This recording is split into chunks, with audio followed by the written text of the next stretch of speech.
Hello everyone. Today's topic is relative density. Relative density is a combination of two words, that is relative and density. Relative plus density equal to relative density. तो आपने previous video में density का meaning अच्छे से समझा था. What is density? Density is the ratio of mass per unit volume. Okay, that is density. Now we are looking the density of something to the density of something.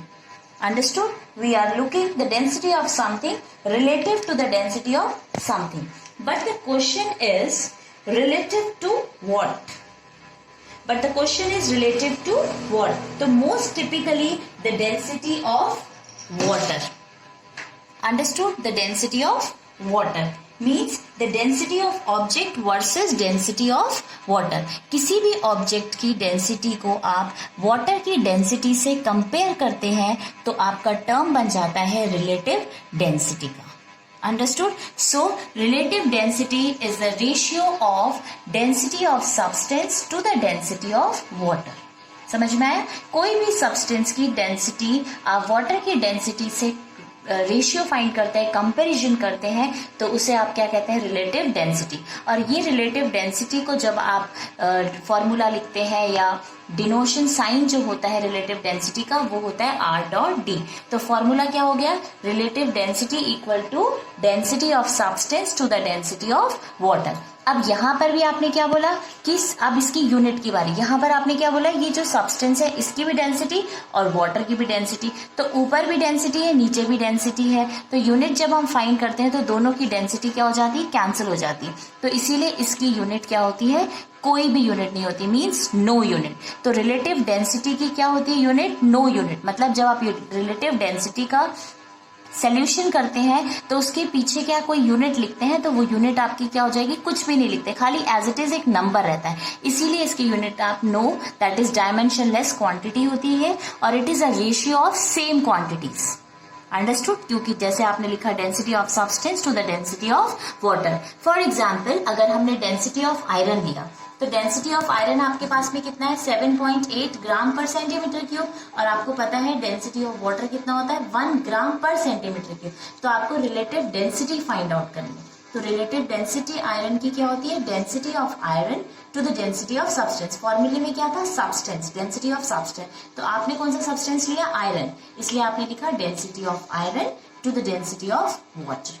और density of iron कितना है हमारे पास? 7.8 divided by density of water is 1 gram per centimetre cube. Okay, तो 7.8 divided bye 1 कितना होता है? 7.8. आपको पता है रिलेटिव डेंसिटी की कोई यूनिट नहीं होती, इसलिए आप खाली 7.8 लिखेंगे. Understood? Now next topic we are going to start is floating and shrinking.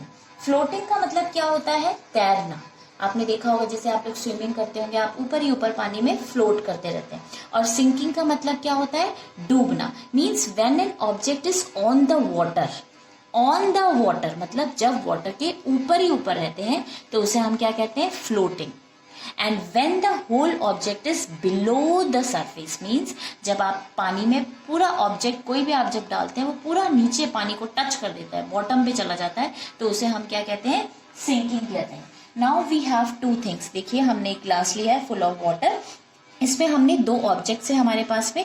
ये दो ऑब्जेक्ट्स हमने इसमें डाले. पहले मैंने ये फ्लावर डाला और फिर मैंने ये स्टोन डाला.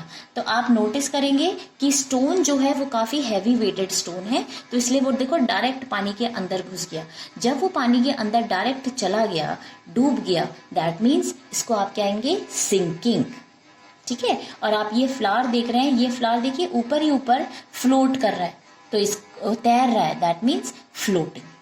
अंडरस्टूड? तो देखिए ऐसा कौन सा रीजन है फिजिक्स की लैंग्वेज में कि ये ऑब्जेक्ट को जब हमने फेंका तो ये ऊपर ही ऊपर फ्लोट कर रहा है और जब हमने इसमें स्टोन डाला तो वो नीचे नीचे चला गया. तो क्या रीजन है? इसका मतलब ये है डेंसिटी फैक्टर यहाँ पे लाई करता है. मीन्स किसी भी ऑब्जेक्ट की अगर डेंसिटी पानी के कंपैरिजन में कम होती है तो वो ऑब्जेक्ट हमेशा पानी में क्या करता है? Float. Means density of object is less than the density of water. तो ऑलवेज कौन सी कंडीशन क्रिएट होती है? फ्लोट की. फ्लोट मीन्स तैरना. ठीक है। तो अगर डेंसिटी ऑब्जेक्ट की कम है पानी से तो वो ऑब्जेक्ट हमेशा क्या करेगा, फ्लोट। अगर वहीं दूसरी ओर अगर कोई भी ऐसा ऑब्जेक्ट है जो क्या भारी है, मींस उसकी डेंसिटी क्या है, पानी के कंपैरिजन क्या है, ज्यादा है, तो वो क्या करेगा, हमेशा सिंक कर जाएगा। जैसे आपने देखा था, ये आपने स्टोन लिया और ये आपका वाटर है, तो देखो इसकी डेंसिटी, अब हमें नहीं पता है कि किसकी डेंसिटी ज्यादा है। आपने ये ऑब्जेक्ट लिया, आपने स्टोन लिया और ये स्टोन आपने पानी में डाल दिया, ये पूरा का पूरा डूब गया। इसका मतलब क्या है कि ये जो स्टोन है उसकी डेंसिटी क्या है, ज्यादा है as comparison to the water. Understood. अगर ऑब्जेक्ट ऊपर ही ऊपर तैरेगा मतलब उसकी डेंसिटी क्या है, कम है। ठीक है, तो कौन सा केस होगा, फ्लोटिंग का, फ्लोट। और अगर ऑब्जेक्ट की डेंसिटी ज्यादा है तो कौन सा केस होता है, सिंकिंग। Thank you.